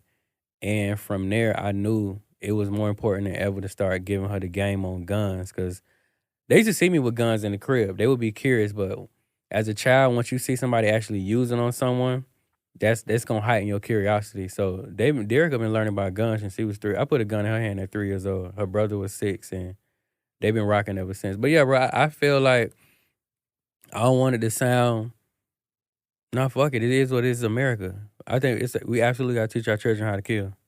It's necessary. Like, them niggas out there don't care. They don't be like, oh, bro, he 12, let him go.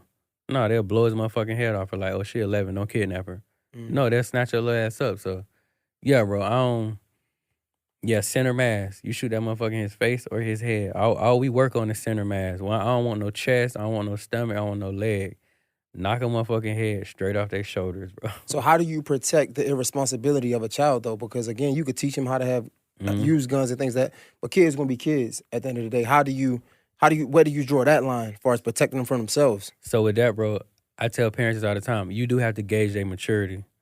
My children grew up, like their maturity levels were sped up. I think one, because mine was sped up, and two, I was a single dad for a great deal of their early existence, so I was raising them on my own, like solo.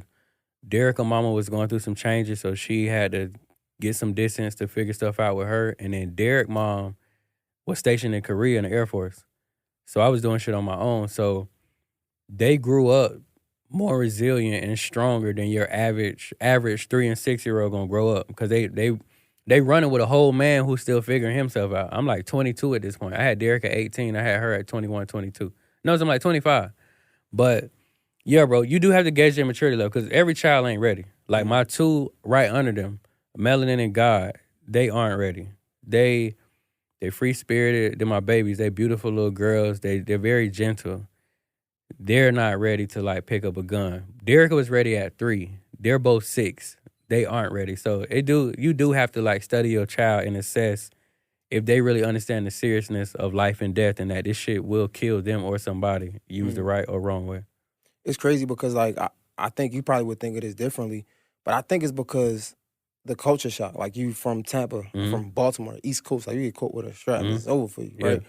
Oh, y'all can't be strapped in Baltimore?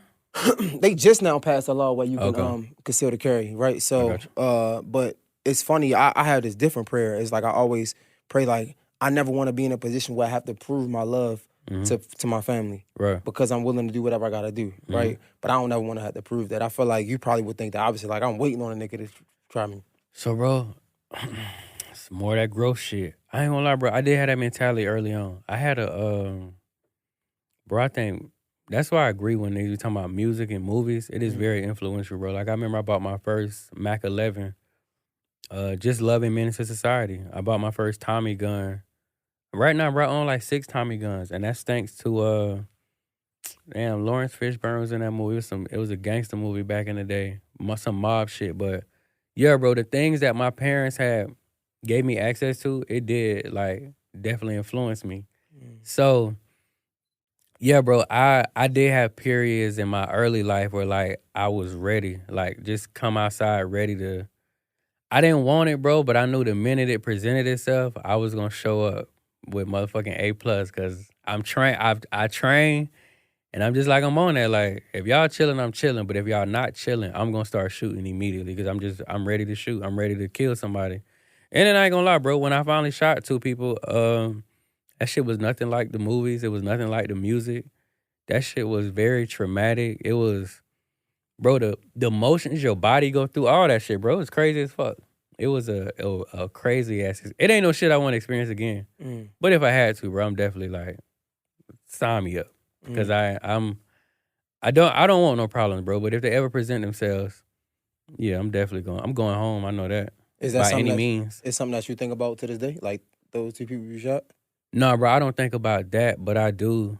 My head always on the swivel just because of the looming danger that come with living in America, period. Especially these times, like, niggas is thirsty, niggas is moving different. So that's on my mind. But hurting them, nah, bro. I released that. I ain't even gonna say I forgave myself, because I still don't hold myself to blame. Like, they was just on some wild shit. And niggas know, like, one thing I feel like everybody universally know is, like, it's one thing to play with a motherfucker, but don't play with people when they got their kids. That's a death sentence. Like, just stay the fuck away from people when they with their children.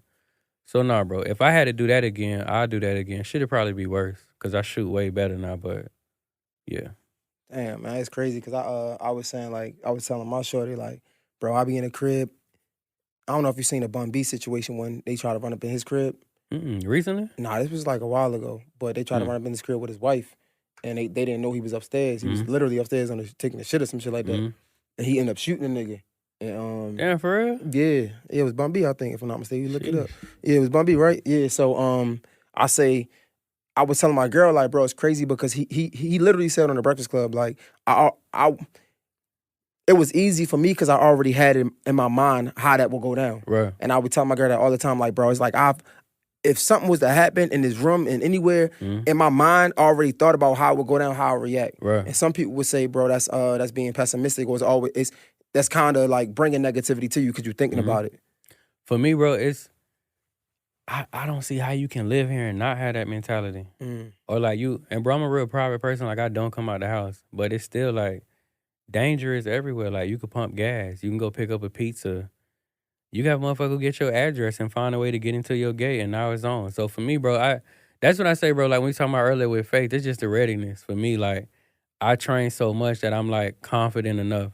Like when bro said he knew how that was gonna happen, that shit come from training. That shit to have you not feeling invincible, but it's gonna have you ready. Like, bro, if y'all niggas is ninjas, snipers, whatever y'all want to do, I'm with it. Like I'm trained in several different places, but no, bro, I don't see this pessimistic. Like if people really looked at the murder rate. And bro, if you black, period, like our culture is the most affected, the most locked up, and the most motherfuckers that get killed, but the least educated. A nigga thinking like that is just clearly like either they know some level of peace and saviorism that we don't, or they just out here like on some ignorant shit like nothing can happen to me because I'm Johnny and I prayed today. All right. Bro, I ain't gonna lie, I came from a place where, bro, it's get crazy fast, quick, fast, and in a hurry. And if you can't think on your feet, it's over for you. Bro, that's what I tell you, like, situational awareness is important. I ain't sitting with my back to the door. I don't keep my kids and my woman not in the street. We walk with proximity. I mean, I got my own security company and all, but even when I'm on my solo shit, like, I'm moving a certain way because you just never know. Like, there's niggas that wake up every day with the best intentions and die that night. Niggas ain't. I'm going home. Curious, since we here, when you walking with your family, right, or your wifey, right, do you walk in front or in back of her? So, bro, it depends on the environment. We gonna switch up. We gonna zigzag. Like, where we was at? We was in Little 5 Points yesterday, and if we moving and we got people coming in the opposing direction, I'm gonna lead because if we don't really have people behind us, I feel safer with me getting in front. Because if it is a threat, bro, gotta meet me first. If a car gonna swerve, they gotta meet me first. No, bro, we got a bubble that we walk in, and if people come in that bubble, like motherfucker gonna put hands on you. Like either really with the bubble, I'm with security. You ain't even gonna get close to the bubble. But if I'm on my like solo shit, like I ain't moving with security today. We got a proximity. We move it with the children and the lady where like you ain't gonna get close, and if you get that close. So basically, bro, like I said, it depends on the environment. But my children are trained too. And I don't hang with women that don't train. So I ain't gonna lie, our bubble fluctuates because everybody know how to kill people. Like, I ain't gonna lie, that's one strong suit about the family that I'm confident with. Like, my son shoot better than like anybody in my family besides my pops. He really can outshoot anybody. And he don't use sights. He like just straight right eye, he gonna knock some shit out. He good from 200 yards. My daughter ambidextrous. She could bust that motherfucker left or right. So she may come out. You just never know. But with the bubble, bro, I ain't gonna lie. With the bubble with my children and my lady, like I said, it fluctuates because we know who gonna lead. We know who's stronger. I know my son, long range, he's stronger than anybody. Like even with my crib. So I got security that set at 24 hours. But if a motherfucker ever get past, my children have a plan of action. Like, you go here, I'm going here. I'm meeting niggas here. Chelsea gonna meet them here. Ain't no way they should be able to get in because you got the overhead shot. You coming this way. Bro, we got intentional guns set up throughout the house. I tell everybody, you got to look in the floating bookshelves. That shit look like you got a stack of books, but it's like a code on the side or it's a little magnet. Drop it down. Whole motherfucking bazooka pop out the wall. So shit like that. But like I said, bro, our bubble fluctuates depending on the environment. If it's a lot of traffic in the environment, and if we really got time to retreat, if it's a handgun type of reaction, or we really got time, like, I mean, shit, I got a flamethrower. So it just really depends on the environment and what's going on, of who gonna lead and who gonna shoot first, who gonna shoot second. Okay, because I'm always looking to ways to like protect myself, my family. I ask that because most of the times I walk, unless there's a lot of people, most of the times I walk in the back of my woman because I can see what's in front of me and I can catch what might come behind us. They're gonna grab you first. They give her time to move or give her time to shoot something and get up. Yeah, no, I was just curious. Even when I'm sleeping, I don't sleep next to the door because that extra split second can make sure that I get us out of here. Mm-hmm. When niggas approach me, most times my security ain't gonna let them approach her. They're gonna ask me first, like, is it cool? And I'm be like, yeah, because I do show love. But any man I talk to, bro, front and center, he's typically never gonna get like a face-to-face shot with me. I'm always gonna lead with my left because I'm right-handed. So I'm always coming like, if I got to draw down or if I got to swing on, if I got to get off and steal him before he get off, I'm always leading with his left because I'm right-handed. Bro, down to the host, I tell people, like, even with gun holsters, when you buy one, walk around the crib with it. Like, that's your lifesaver. Y'all need to have a dope relationship. You need to have a feel for it. You need to really know when I wear my sweats, when I wear my dress, when I wear my shorts, whatever I'm wearing, I'm comfortable with the holster. I know how I'm coming. I know how I'm going to retreat. I ain't gonna lie, bro, it's a lot that come with safety and just being in a position where you feel like you gonna win no matter how this shit go. But yeah, bro, with the proximity, really in arm's reach. So you got to give us like 3 feet in total. Don't come in that bubble. And if you come in that bubble, somebody gonna touch you. It may not be violent, but nigga definitely a security gonna hit your ass with that chop, move your ass to the side. But how do you know when to not move with security, I guess? Like, when do you use that discernment?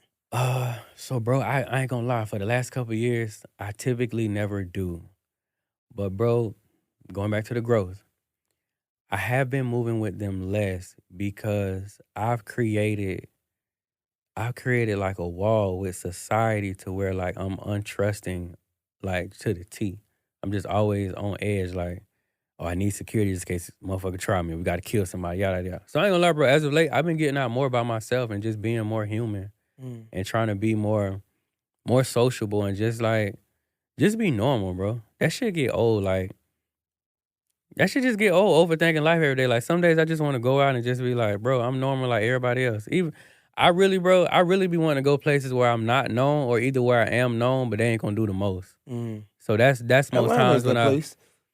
Honestly. Nah, I ain't gonna lie, bro. They do a lot out here. Everybody's celebrities out this motherfucker. it be love, but they do, cause I don't come out often. So I ain't gonna lie, when motherfuckers see me, it do probably be like an alien sighting, cause I don't go to events. I've never been to a club in my life. I don't party. I don't hang out. I don't do none of that shit. Okay, that makes sense. Now, I was talking to OMB Peasy. He was saying, he was like, bro, he don't like security all the time because sometimes the security will bring trouble. Like, people seek security and they want to automatically do something. Bro, no lie.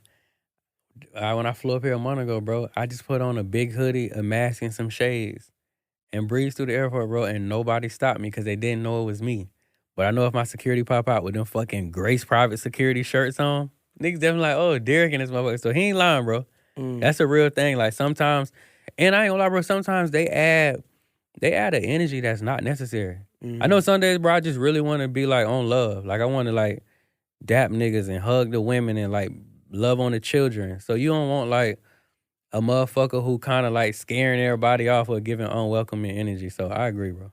Nah, man, I appreciate you for pulling up, dog. Nah, no problem, bro. Appreciate you. Nah, anything we didn't touch, I feel like we touched on a lot. Like, shit, a multitude of things. You got the, did you drop your game yet? Nah, bro, we actually gonna start the marketing campaign Black Friday. You about to drop the game. Yep, I'm gonna drop the game. I ain't gonna lie, bro, I feel like that's my last offering for the culture from a financial standpoint. I ain't got nothing else to teach them about finances. I'm gonna drop the game, bro, and I'm gonna go heavier into real estate, and I'm gonna live off real estate, I think, because I spent like $4-5 million on real estate during the pandemic. That shit done bubbled up to like $10 million. So I'm learning that game now that like I really don't ever have to work hard again. I literally can just leverage those assets and just keep repeating. Like right now, bro, I just refinanced one of my cribs and then I bought a crib up here for like 1.25. And I'm realizing like the old me would have tried to go grind that shit up cash. I'm like, nah, bro, I'm cool. Like I got 8 homes already paid for. I'm not gonna die because I got one mortgage. So, yeah, bro, I'm gonna drop that video game, and I ain't got shit else to teach. I'm not interested in teaching. So if I do, it's gonna be all self-development. Before you go, fuck it, shit. I get 25 bands right now. How do I invest that into something that's gonna make me the most money with the best possible outcome?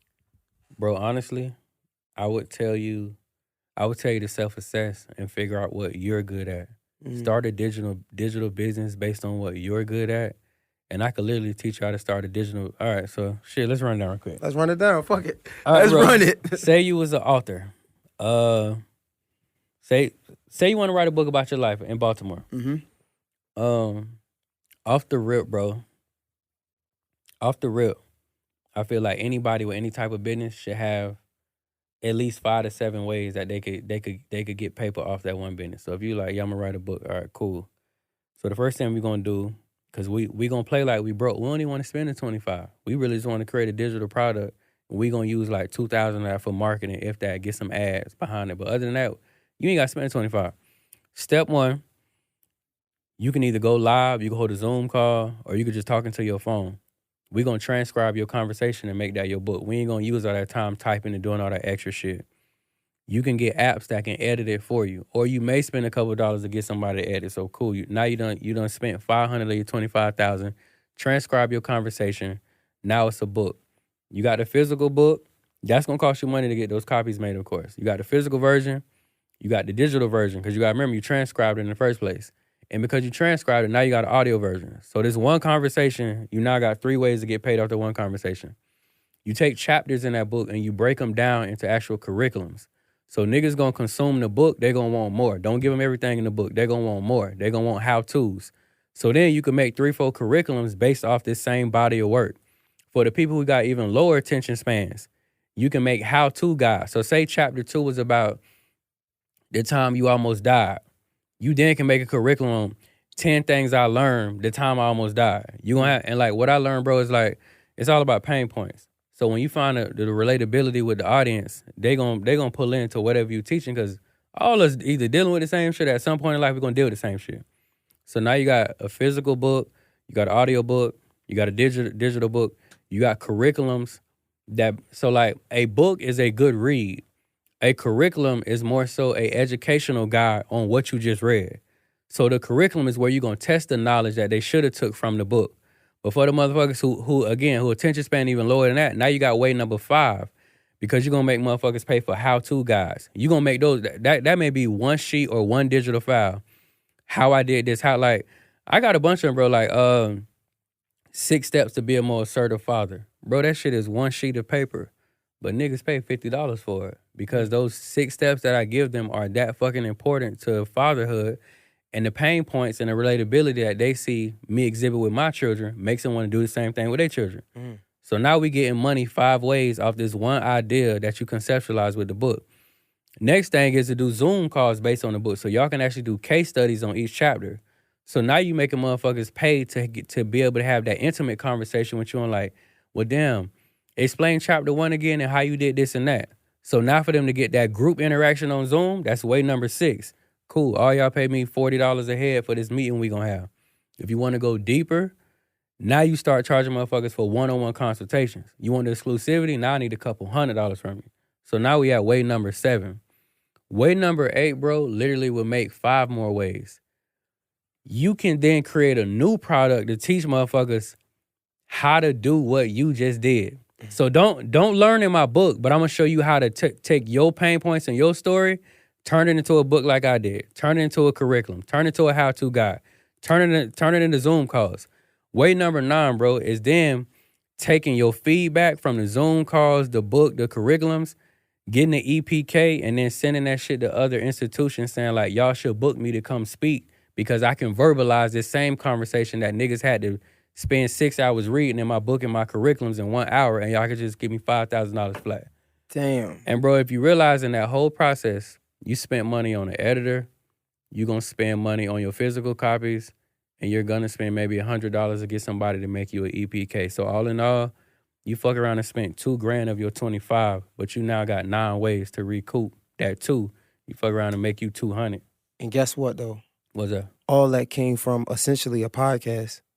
Bro, literally. Because like you said, you just speak it into the phone, you send it to somebody. Bro, you can have one dope conversation and turn that shit into a whole like 10 money stream getting product. Damn, I'm about to start having books. So like these interviews are 2 hours long, just send it to somebody, have a book. Bro, look, I ain't gonna lie, bro. If you, man, listen, I have motherfuckers signing releases that we can actually like monetize the conversations. Oh, and like, damn, I forgot. I got it for you to say. Yeah, bro. I definitely have released like, yeah, you know, we appreciate you coming, but we own the intellectual property. Yeah, no, it's a media release, yeah. Yeah, and then after that, like, don't trip, bro, but we gonna make you know what I'm saying? We gonna make a little book, our conversation. That's hard. Yo, I fuck with it. Yo, this is a great conversation, bro. I appreciate you for coming, being so vulnerable, so open. This shit was fire, bro. Appreciate you. Bro, I appreciate you too, bro, because I purposely don't do interviews because they all be talking about the same shit, bro, but we literally didn't talk about none of the shit that... Because all niggas gonna talk about is just guns, pussy, and gold. So nah, bro, I appreciate that. Nah, it's funny because like we was able to talk about those things, right? Yeah, but bro. just from a different way. Yeah, we did it from a mature perspective, not just like celebrating it like, oh, niggas rich and having things and be fucking and having orgies and got guns and nah, bro. You might just talk to a lot of rich niggas then, because I'm not there yet, so I can't. I probably wouldn't be there. I feel you, bro. I ain't gonna talk to you about being rich, my nigga. I ain't rich right now. I feel you, bro. But nah, man, I appreciate letting niggas know how to follow you. For the people that don't know, oh, we gotta try this. You said you want to try it? Yeah, bro. I'll take a shot. Damn, man, it's his first time he said he don't drink, so. Nah, I don't drink at all, bro. We drinking this bamboo. You know what I'm saying? So let's give it a try. You gotta pour your own poison though, so. Oh yeah, I'm gonna pour a little baby shot. Yeah. That shit smell like it burned. Nah, it's actually cool. It's actually cool. Shout out to my audio engineer, Kyron. He suggested this, so yeah. Oh, the bamboo. How you say it, bro? Bamboo. Mm-hmm. That's right. Appreciate you having me, bro. Appreciate you for pulling up. Tell me what you think about it. Honest opinion from somebody that don't drink. It's terrible, bro. It's terrible? I hate alcohol. Disgusting. You know what, though? It don't burn my stomach, though. I say that. I ain't burning yet. It went down smooth. So it ain't that bad. I don't like how it tastes, but it did go down smooth. Derrick Grace, let people know how to follow you and everything, man. Yeah, everything is... You got it. Say it in your mic. Pause. Everything my government name, y'all. You can follow me at Derrick Grace 2, DerrickGracetwo. Yeah, follow me there. I just do a lot of cool dad shit. Unapologetically me.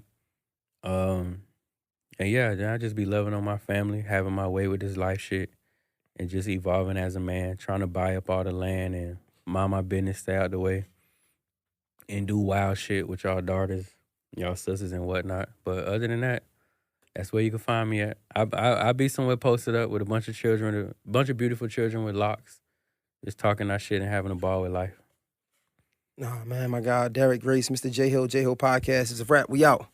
Great shit, man. That shit was Appreciate amazing. you, bro. For real, bro. We gonna get some flicks and we done, bro.